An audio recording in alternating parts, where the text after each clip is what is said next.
Welcome back to the platform of Warrior Phoenix Rising Gods and Goddesses. I hope you are in perfect health and spirit.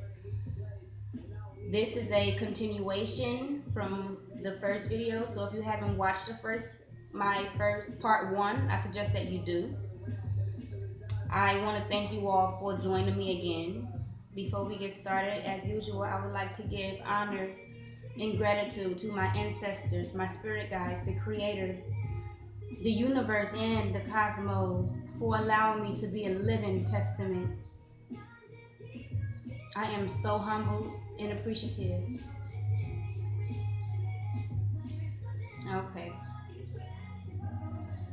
so this is part two, continuation of part one, as I mentioned. Part one ended with me discussing how I developed my self confidence to deal with the adversity that I was experiencing throughout my upbringing. Okay, and I never really got into the depths of it, because I was cut short. So I'm going to speak of the depths of my confidence and where it came, how it developed, how I've grown to develop that self confidence.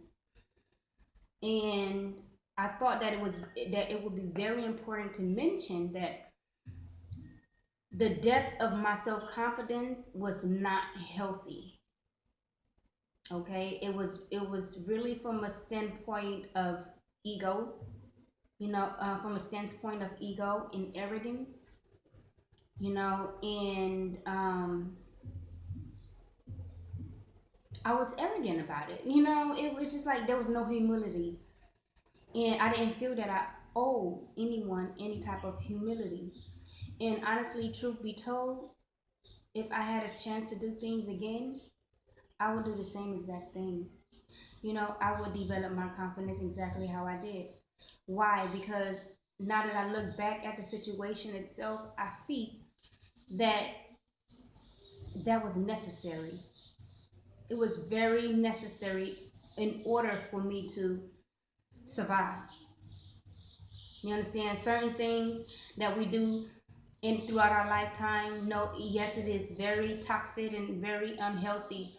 But when you are put in situation as such, when it comes down to survival, you understand, you have to understand, you have, as a survivor, you learn in life, you grow to understand that there are certain things that you must do in order to survive. You know what I'm saying? It's like eat or be eaten. And that was my experience. Eat or be eaten. You know what I'm saying? Be broken or be victorious. You understand? Or be a warrior, be a fighter. And that's what I chose.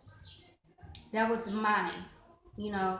And you reach it, it's like throughout you we reach this point in life where everyone should reach this point in life where you just like you understand that the traits that you develop throughout the years, the traits of survival, is unhealthy for the next phase of for the next phase of your life.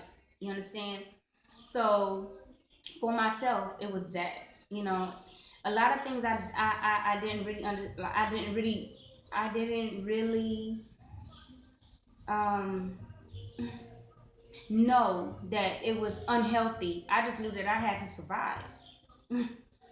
And once I began to, you know, once actually, it really until I really awakened, which is like November, I began to release different traits that I developed throughout the years, that were toxic, and that these were traits of survival, things that I felt I needed to do in order to survive, in order to defend myself, in order to make it, I must do this, and I had to learn that at from this point on, or from that point on, that of my my awakening, I can no longer step into my new life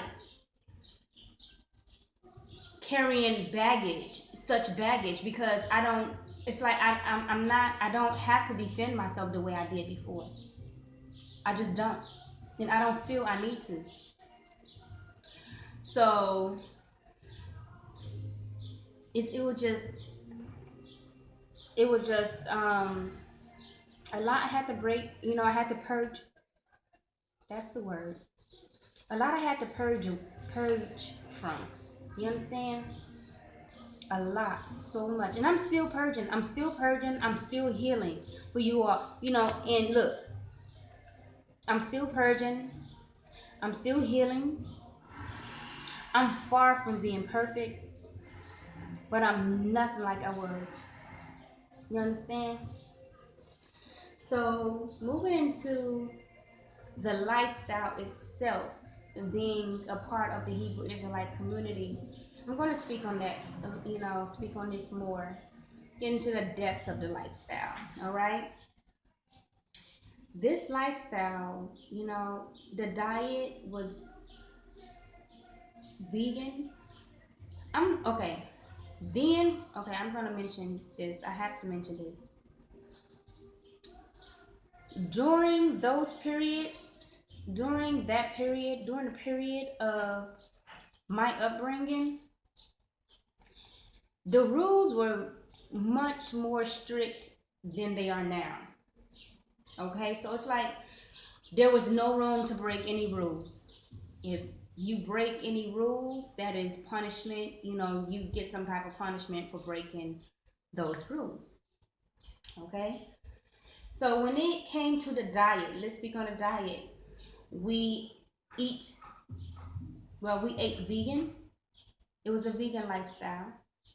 No dairy products, no meat products, of course, all organic vegetables, fruits, grains, and we made our own everything from scratch. Okay, we were not allowed to eat any type of food products from the stores outside of the community. This is how we grew up. No, now it's totally different. It's totally different than it was then. But now, then we weren't able to eat any type of outside products that the community did not, approve of or did not make themselves. We weren't allowed to eat it, no matter what it was: chips, bread. Look, if you get caught eating bread, white bread, or chips, a bag of chips, what? They will whoop your ass. You know what I'm saying? And that's how it was. Even like then, when the adults when they would break certain rules and things like that, it's like there was no room to be human. There was only room for you to be a robot. Follow these instructions because we said so. Don't ask any questions. That's how it was. You understand? So there were even adults, who would make mistakes or, get caught eating or drinking or things like that, and they would literally whip them. They would whip them. Like, how cruel is that? How do you whip a grown? First of all, let me tell you something like this.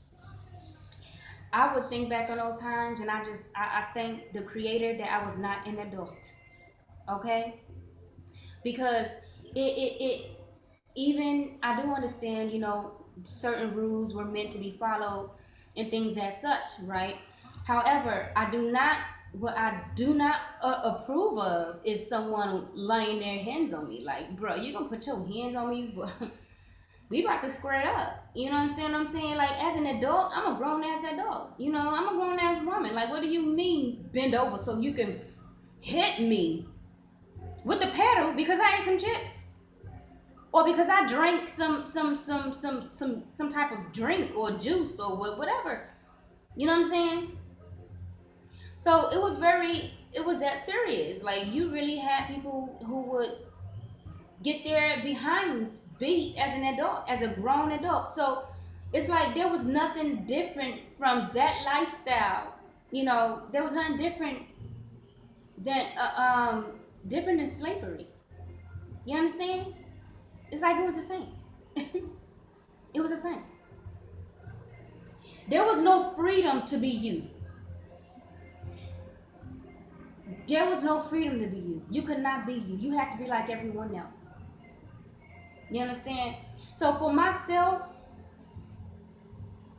being pressured, you know what I'm saying? I cannot, it's like it was always a issue with what, it was always an issue with what I was doing because I was not following everyone else or I was not like everyone else. And it's like I don't want to be like everyone else. I don't have to be like everyone else. I'm me. I'm gonna be me. You understand? I was very, I was very headstrong when it came to that. But that's just how I was. You understand? I didn't want to be like everybody else. Everybody seems sick. Like I'm not sick, but robotic. You understand? Robotic, like or okay, what is the word I'm looking for? Not just robotic, but programmed. Yeah, it's like everyone is programmed. Like y'all don't see this. Like you don't, and it was it was strange to me.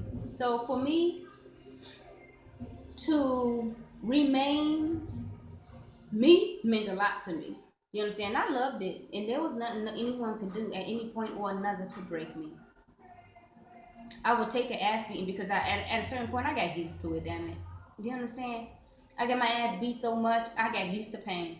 To this very day, what is pain? Like, yeah, I do experience pain, but it's like it's really nothing to me because of those experiences. You know, so moving along, there was a dress code, a very unique dress code as well. Like how I'm dressed currently, that this is forbidden. You cannot, women were not able to have their shoulders out or their arms like the um the sleeves must come like borderline. It was just like really strict rules on how to dress. Women had to dress. We had to wear long dresses that were not fitted. I'm talking about back then, not now. How it was because now people really do what the heck they want. Truth be told, but then it's like the dress code. Women had to wear long dresses and it cannot be fitted to the body and things as such. And then when it came to the jewelry, you was not able to wear but so much jewelry if you weren't an adult. And coming into adulthood, there was a ceremony, entering your adult um, phase in life. There was a ceremony, pretty much like a bar mitzvah, but it's not a bar mitzvah. But there was a ceremony for that, coming into entering adulthood, and then they would have a banquet after. I'm going to share my experience with that as well because it was very cruel. That was a very cruel experience. But back to the dress code, the hair. We weren't allowed to press our hair like this hairstyle. That was, forbidden. You weren't allowed to press your hair. Young girls were not allowed to have hair in their faces.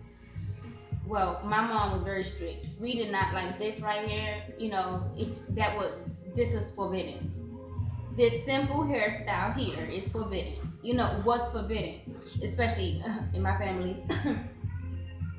So with my brothers and my sisters and my mom was very strict. You understand? Like she kept the rules. She was very zealous. Yeah. She was very bad. And it just made it even more difficult. It's like it was so much pressure put on us, not just myself, my siblings as well. It was a lot of pressure put. You can't do this, you can't do that. It's like we are already the guidelines of the community itself were already strict, but then we had rules within the household that was much more strict than a community, than the rules of the community. And it was like, very, very difficult to like maneuver or be ourselves, or experience life, freedom. It was just very difficult. We didn't have that freedom to do so. I was not able to leave the village until I was 15 years old. And the only reason why I was able to leave the village is because I began to run away. From home. So then, I wasn't even. We were not living on the village, we were not living within the village. We had an apartment. We ended up renting the house outside of the village, but